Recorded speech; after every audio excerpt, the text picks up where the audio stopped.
Greetings and welcome back to another Doctor Who review, where I review every episode in Ncuti Gatwa's first season, and this episode is called Boom. Simply that. Boom. That's the title of the episode.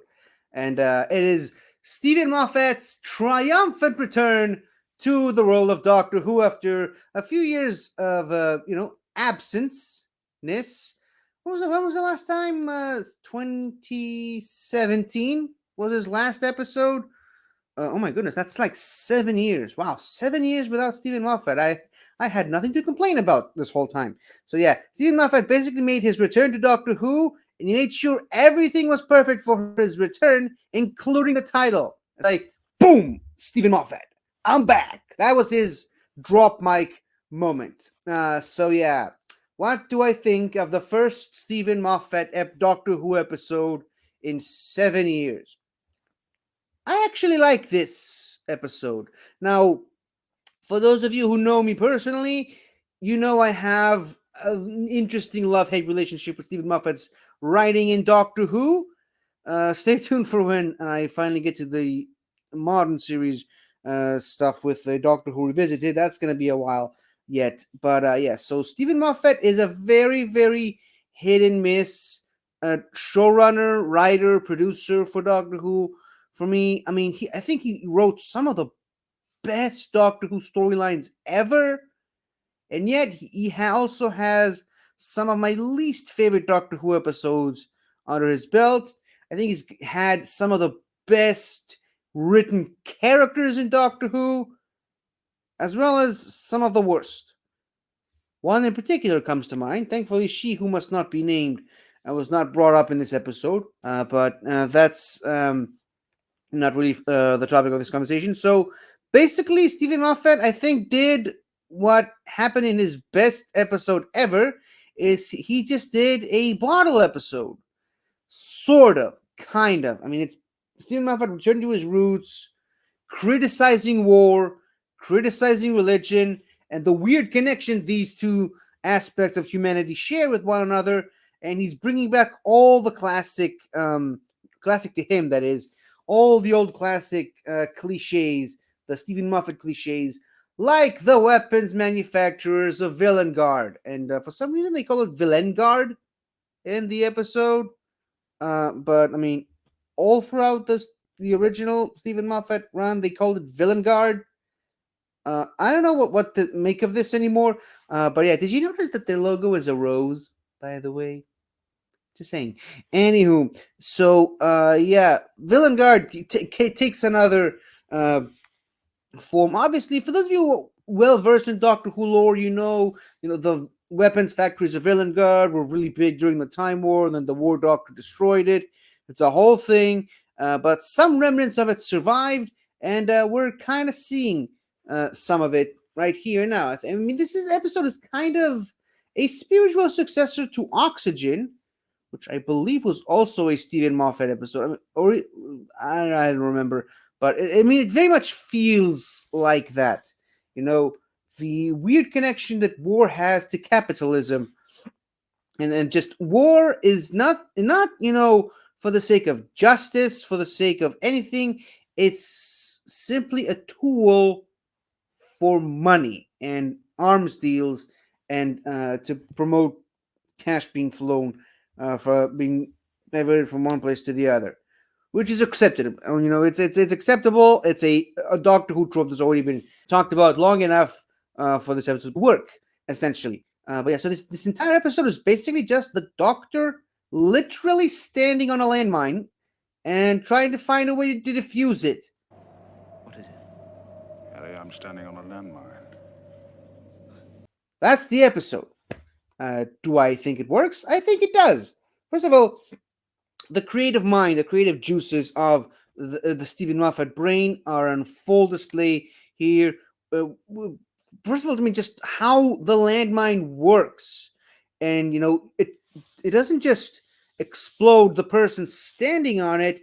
It literally turns the person themselves into the explosive, and the more advanced the species, the bigger the explosion. And very much like Villain Guard returning, we also see the return of the Anglican Church. I think that's what they're called. Basically, it's the religious soldiers, the church that basically became military, which we saw in the crash of the Byzantium and battle on Demon's Run. Yeah, it's those people. It's those wackos. Anywho, so yeah, I mean, we don't learn anything new about them. We just know some of the weapons that they use or employ.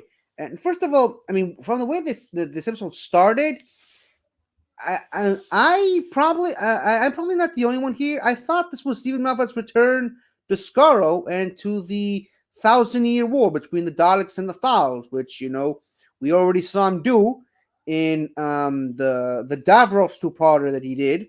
Or alternatively, it could have been another section of the Time War we never got to see, which should have been impossible. But I mean, when has impossible ever stopped Stephen Moffat when writing Doctor Who? But no, it was just some random, nameless war against literally a faceless enemy that the soldiers believed they were fighting. I mean, if you want more examples of Stephen Moffat's opinions on the futility of war and the needlessness of it, I mean, there's your episode right there. But like I said, I mean, you get the creative juices with the way the landmine functions, as I mentioned earlier, and the ambulance that essentially the ambulance kills you because you're not efficient anymore. You're not useful for battle. You can't buy new products, new weapons, so you die. And how they kill you is just that they compress your entire body into a capsule and they give it a little hologram thing with your final message and a little AI. I mean, again, these are concepts that could only come from the mind of Stephen Moffat. Only he could think of it. Even the phone in the face thing. Like these are concepts that I think only Stephen Moffat is crazy enough to think about. And you know what? They work. And now, of course, they are all kind of rehashes of other Stephen Moffat stories. I mean, I definitely saw the library two-parter in this. So it's basically this episode just a collection of Stephen Moffat's greatest hits, essentially. And you know what? I think this episode, where this episode really does shine, is with the Doctor's connection to Ruby. True to form with Stephen Moffat's writing, you can kind of see some aspects of Clara in Ruby, particularly how she defies the Doctor to his face. That could have been a bit unnecessary, but I mean, it would serve the purpose for the Doctor to explain more on how the landmine works.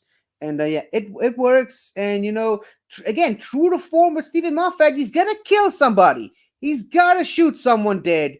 And it's gotta be the companion, of course, because why not? It's not a Stephen Moffat story if he doesn't kill the companion in some way, shape, or form.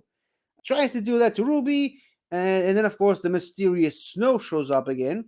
Still don't know what that is all about. But again, I mean, the shot of the snowflake again, essence of the snowman. So, like I said, this episode really is just a collection of Stephen Moffat's greatest hits, because as we all know, Stephen Moffat likes references.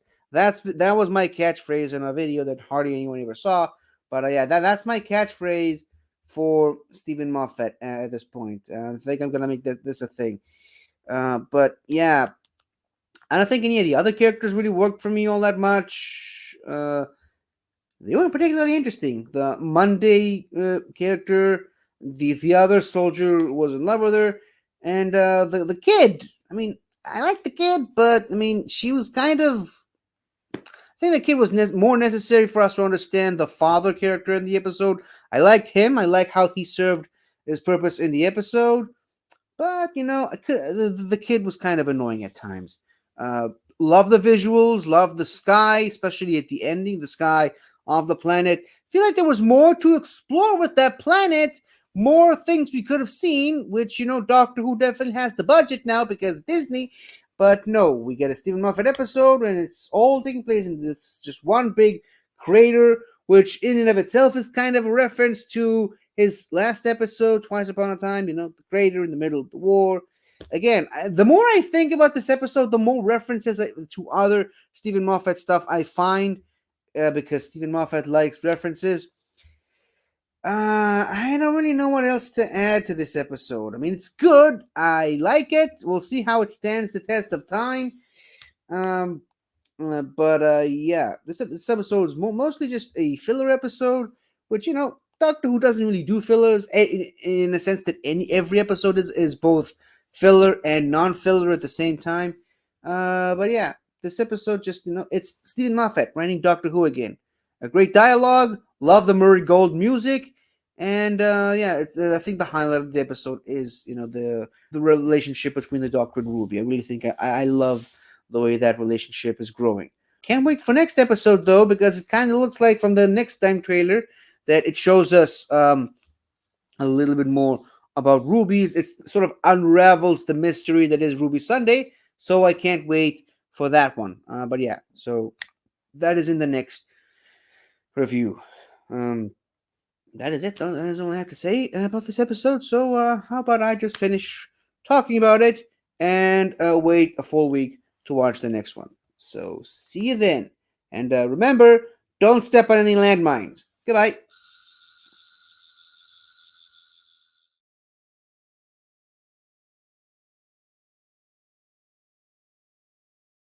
Hi there. Thank you for watching the video. And if you enjoyed it, don't forget to like, comment, subscribe, and tell your friends. I'll see you next time.